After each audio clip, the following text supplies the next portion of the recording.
और कौन टेस्ट में कितनी करते हैं हमारे 4 लेयर। क्यों करते हैं, इसका आंसर ये है कि 3 जो इसमें कंपैक्शन या जो वॉइड्स निकालने के लिए 3 लेयर में काफ़ी हो जाता है। उसके बाद जो हम यूज़ करेंगे वो लेबर की वेस्टेज है, टाइम वेस्टेज है, तो इसलिए हमने जो स्टैंडर्ड है हमारा 3 लेयर क्यूब टेस्ट में क्यूब भरने में, और कौन टेस्ट के लिए 4 लेयर।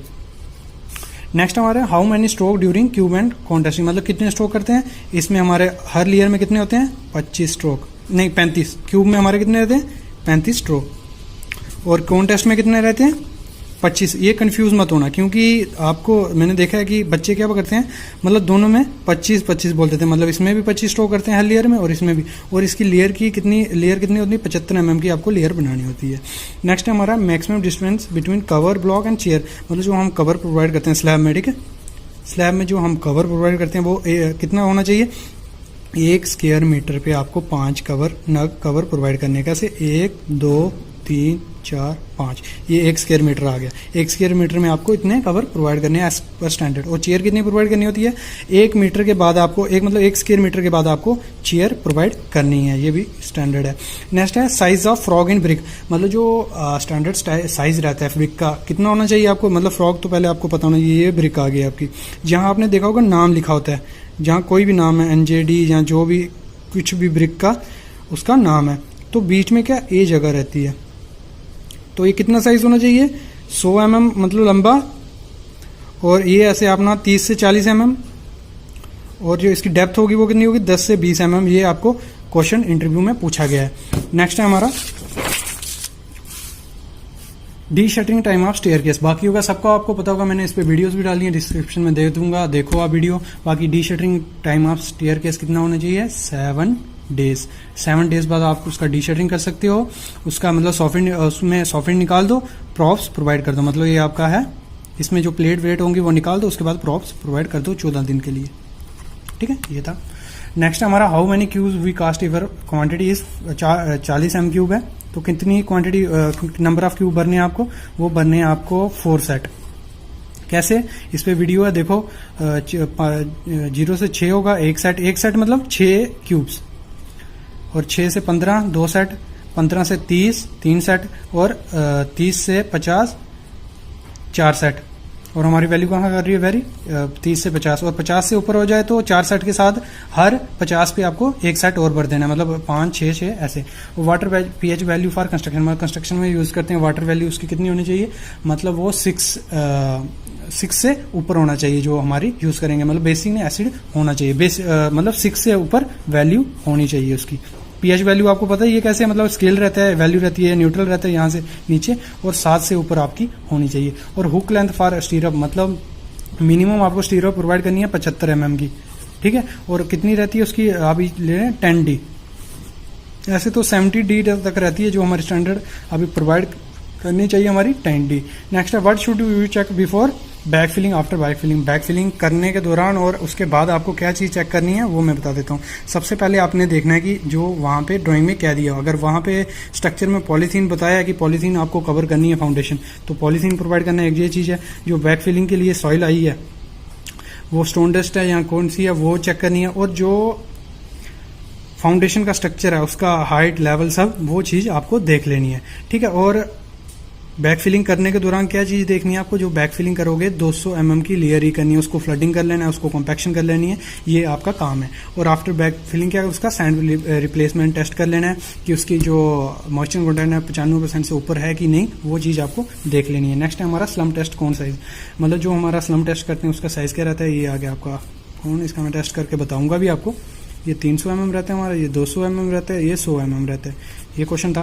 नेक्स्ट है हमारा concrete temperature of concrete for slab casting, मतलब अगर स्लैब कास्टिंग कर रहे हो तो कंक्रीट का क्या टेम्परेचर आपको लेना है। देखो according to ESTM 26.7 degree Celsius से 30 तक लेना होता है, और एक्सेप्टेबल कितना 5 डिग्री आप एक्सेप्टेबल कर सकते हो अगर समर है तो। 35% से ऊपर टेम्परेचर अगर गया कंक्रीट है तो वो रिजेक्टेड है, क्योंकि वो माल काम करने के लायक नहीं है, उसमें क्रैक्स आ जाएंगे, उसकी स्ट्रेंथ कम हो जाएगी, ये सब चीज़ें आपको देखने को मिलेंगी। But if true slum come and but if share slum come, जैसे मैंने पहले बताया ट्रू स्लम कौन सा हो गया हमारा, जो कोजिव रहता है, मतलब उसमें बॉन्ड रहती है उसके मटेरियल में, और हमारा शेयर स्लम्प हो गया उसमें कोई बॉन्ड नहीं होती, कोजिव लेस मटेरियल रहता है, मतलब एग्रीगेट कहीं और, सीमेंट कहीं और, पानी कहीं और, ये होता है। उसमें सेग्रीगेशन और ब्लेंडिंग सब देखने को मिलता है, मतलब ये उसमें सबसे ब्लाइंडिंग तो अपना वो पीसीसी हो गया, ब्लीडिंग और सेग्रीगेशन ये देखने को आपको मिलता है। सेग्रीगेशन क्या हो गया, हमारा जो एग्रीगेट होगा वो अलग अलग उसके पार्टिकल हो जाएंगे, और ब्लीडिंग भी उसका ही पार्ट है, मतलब उसका ही पार्ट है। उसमें क्या है, जो हमारा कंक्रीट रहता है वो नीचे बैठ जाता है और पानी ऊपर आ जाता है, जैसे हमारे ब्लीडिंग होती है वैसे ही उसको नाम दिया हुआ है। तो शेयर स्लंप आपको पता चल गया, कोई कॉजिवलेस मटेरियल एकदम से फैल जाएगा। कोलैप्स और शेयर स्लंप में ज़्यादा डिफरेंस नहीं है। कोलैप्स में क्या होगा, हमारा वाटर रेशो बहुत ज़्यादा होती है और एकदम पानी की तरह वो फैल जाता है, और शेयर स्लंप में क्या होता है, उसमें कोई बॉन्ड नहीं होती है। और ट्रू स्लंप हो गया हमारा, जिसमें हमारा उसमें मटेरियल जुड़ा रहता है और अच्छा काम करने लायक वो मटेरियल है।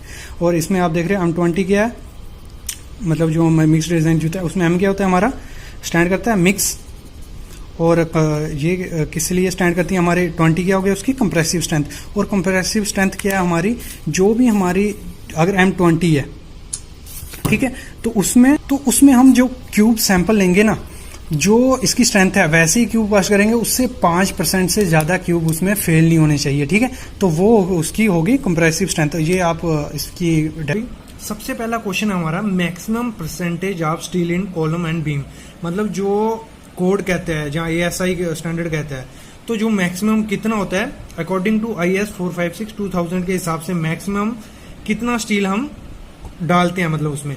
तो कॉलम में कितना होता है 6% हमारा, किससे, जो हमारा क्रॉस सेक्शनल एरिया होता है कॉलम का उसका 6% मैक्सिमम है। और मिनिमम कितना होता है, मतलब 1 से 3-4 तक वेरी करते हैं। ऐसे घर की अगर कंस्ट्रक्शन करते हो तो उसमें आप 1 से 2% ही डालते हो, मेरे को पता है। बाकी बीम में कितना होता है 4% of cross sectional area.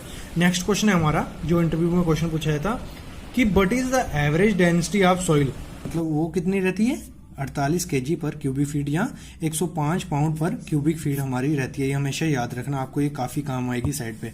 Next question पूछा जाता है, प्रैक्टिकल क्वेश्चन है, बहुत इंपॉर्टेंट है, क्योंकि साइड पे जाओगे जहाँ ऐसे भी आपके दिमाग में आता होगा, जो अभी साइट इंजीनियर है, नए नए फ्रेशर हैं, कि why don't we exclude steel volume in concrete calculation. मतलब अभी किसी कॉलम है या बीम है या स्लैब है, जब उसका वॉल्यूम निकालते हैं तो उसमें सरिया होता है, ठीक है। तो ये वॉल्यूम निकालेंगे तो पूरे उस चीज़ का निकलता है, वॉल्यूम का जो भी होगा, अगर 300 बाय 400 बाय 3 मीटर है तो इसका वॉल्यूम निकल रहा है, बीच में सरिया होगा, तो उसको क्यों नहीं निकालते हम वॉल्यूम में से। तो उसका आंसर आपको अगर इंटरव्यू में पूछा जाता है तो क्या देना है, स्टील वेरीज एनीवेयर। मतलब क्या है कि जो स्टील की क्वांटिटी रहती है किसी भी चीज़ में, तो 1 से 6 मैंने अभी ऊपर भी बताया, 1 से 6 में बहुत मैक्सिमम बोलता है, ये रेयर केस में होता है। बाकी 1 से 3% तक की हमारी मैक्सिमम उसमें रीइंफोर्समेंट होती है किसी भी कंक्रीट स्ट्रक्चर में, और वो एक हिसाब से नेगलेक्ट है, मतलब बहुत छोटी वैल्यू। अगर हम एग्जाम्पल लें, कोई भी वॉल्यूम है 3 मीटर बाय 100 बाय 400 mm की कुछ भी चीज़ है, तो उसका वॉल्यूम कितना आया, 0.12 m³ वॉल्यूम आया, ठीक है। तो उसका 3% निकालेंगे, जब हम 0.2 3% निकाला, डिवाइड किया 100 से, तो हमारा कितना आया 0.0036 m³। ये बहुत कम है, मतलब ये नेगलेक्ट है एक हिसाब से वैल्यू। इतनी तो वेस्टेज हो जाएगा कंक्रीट, या क्या होगा, मतलब यूज ही नहीं होगा, या उसमें लगा रह जाएगा किसी जो भी मटेरियल यूज कर रहे हो, तो इसको हम नेगलेक्ट करते हैं। तो आप ये आंसर दे सकते हो। नेक्स्ट जो इंटरव्यू क्वेश्चन है जो पूछा जा सकता है या पूछा जाता है, वो है the minimum crushing strength of 3rd class brick. जो हमारी 3rd क्लास ब्रिक रहती है, 1 ब्रिक, तो उसकी क्रशिंग स्ट्रेंथ कितनी रहती है, अगर उस पर लोड डालेंगे वो कितनी होती है, 3.5 न्यूटन पर mm²। ये याद रखना। और जो 2nd क्लास है उसकी 7, और जो 1st क्लास है उसकी कितनी, और फर्स्ट की कितनी रहती है, 10.5 न्यूटन पर mm²। ये हमारी याद रखने ये चीज़। नेक्स्ट क्वेश्चन है, अभी मैंने थोड़े दिन पहले वीडियो डाली कि हमारी सीमेंट की स्पेसिफिक ग्रेविटी कैसे साइट पे चेक कर सकते हैं, वो आप वीडियो देख सकते हो। तो why we use kerosene in specific gravity test of cement, कि मतलब अगर स्पेसिफिक ग्रेविटी टेस्ट करते हैं उसमें क्या करते हैं, हम कैरोसिन यूज करते हैं। आप वीडियो से देख सकते हो कि कैसे टेस्ट कर सकते हैं। तो उसमें हम सिर्फ कैरोसिन ही क्यों यूज करते हैं, कुछ अलग लिक्विड क्यों नहीं यूज करते। तो उसका आंसर है kerosene doesn't react with cement. और जो कैरोसिन होता है वो उससे रिएक्ट नहीं करता है, इसलिए हम उससे इजिली उसकी स्पेसिफिक ग्रेविटी निकाल सकते हैं। बाकी कुछ वाटर या कुछ करेंगे वो हाइड्रेशन कुछ भी रिएक्ट करके कर सकता है। नेक्स्ट क्वेश्चन है but is soil reinforcement. Soil reinforcement क्या है? तो वो है इंप्रूविंग सॉइल स्ट्रेंथ, मतलब कोई भी सॉइल की स्ट्रेंथ बढ़ाना, फाइबर ऐड करके बढ़ाना। जहाँ एक क्या होता है, लाइम करते हैं हम, कोई सी सॉइल होती है क्ले वगैरह में, उसमें लाइम ऐड करते हैं, वो कुछ रिएक्शन करता है, उससे वो उसके बाद उसको हम कंपैक्ट करेंगे तो वो उसकी अच्छे से कंपैक्शन बढ़ जाती है, मतलब उसकी स्ट्रेंथ बढ़ जाती है। तो उसी को हम बोलते हैं soil reinforcement, improving soil strength. ठीक है। नेक्स्ट है हमारा but is the tolerance of slab, मतलब कोई भी स्लैब कास्ट करोगे उसमें कितनी टॉलरेंस रख सकते हैं, मतलब जो अगर मतलब 125 mm की है तो उसमें कितनी टॉलरेंस चलती है, तो वो रहती है, हमारी वैल्यू क्या रहती है, ±3 mm। मतलब ये कहीं दिया नहीं है, लेकिन कहीं कुछ ASI ने भी मेंशन नहीं है इतना, लेकिन कहीं स्पेसिफिकेशन में दिया रहता है कि कितना ±2 से 3 mm एक्सेप्टेबल होती है, क्योंकि काफी लंबी स्लैब होती है, ज्यादा होगी वो भी क्लाइंट के लिए घाटा है और कॉन्ट्रैक्टर के लिए भी, दोनों के लिए। ठीक है। But will you do if concrete that we was deliver to is too tight. अगर आपके वहां पे वो आया जो कंक्रीट है, TM ट्रांसमिट मिक्सर आया, उसमें अगर जो कंक्रीट है वो काफ़ी टाइट है, मतलब वर्केबल नहीं है, तो उसमें क्या कर सकते हो आप? एक तो पानी ऐड कर सकते हैं, लेकिन जो हमारा कोड कहते हैं, जहाँ ASI स्टैंडर्ड कहता है, पानी हम ऐड नहीं कर सकते एक्स्ट्रा। ठीक है।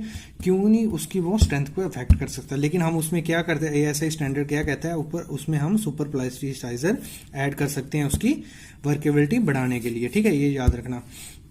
और ये इंटरव्यू में क्वेश्चन पूछा था, जैसे मैंने कहा था लास्ट हमारे 2 क्वेश्चन बहुत इंपॉर्टेंट है। तो ये है but is camber in beam and but is it's need in beam, मतलब कैम्बर क्या होता है बीम में और इसकी क्या नीड है। सबसे पहले मैं बता दूं कैम्बर क्या है। एग्जांपल, ये बीम है मेरा, ठीक है, इसकी डेप्थ है 200 mm, यहाँ 200 mm, मतलब टोटल विड्थ इसकी 200 mm है, और जो बीच में क्या होगा, इसका 25 mm कैम्बर दिया रहता है। जैसे आपने रोड देखा होगा, बीच में है बढ़ाया होता है, तो वहां तो दिया होता है ड्रेनेज के लिए। ठीक है। यहाँ क्या काम है, मतलब बीम के में कैम्बर प्रोवाइड करना है, इधर काम है उसका डिफ्लेक्शन रोकने के लिए। और कभी बहुत सारे स्टूडेंट या उनको क्वेश्चन पूछा जाता है तो किस लिए कैम्बर प्रोवाइड करते हैं, तो वो बोलते हैं किसके लिए, लोड को रेजिस्ट करने के लिए। तो ये बिल्कुल गलत है। कभी भी कैम्बर जो प्रोवाइड करते हैं लोड को रेजिस्ट करने के लिए नहीं होता है, वो किसके लिए होता है, डिफ्लेक्शन के लिए। और मैक्सिमम मतलब कितना, 25 से 35 mm प्रोवाइड करते हैं कैम्बर, ये ध्यान रखना। नेक्स्ट क्वेश्चन आता है हमारा बट इज PVC, मतलब but is best PVC, concrete और प्लास्टिक कवर ब्लॉक, इन सब में से बेस्ट कौन सा है अगर साइड पे यूज करने के लिए? तो सबसे पहले मैं बता दूं PVC, जो PVC कवर है वो बेस्ट है। कंक्रीट के भी बेस्ट है मेरे नजर में, सबसे बेस्ट कौन से, कंक्रीट के। लेकिन अगर कंक्रीट के यूज कर रहे हो आप, तो वो जो ग्रेड यूज कर रहे हो वो ही मटेरियल, मतलब उसी बैचिंग का जो क्यूब बने होंगे, तो वो बेस्ट है इनके लिए। और प्लास्टिक के कवर कभी भी यूज नहीं करने हैं, ये हमेशा ध्यान रखना।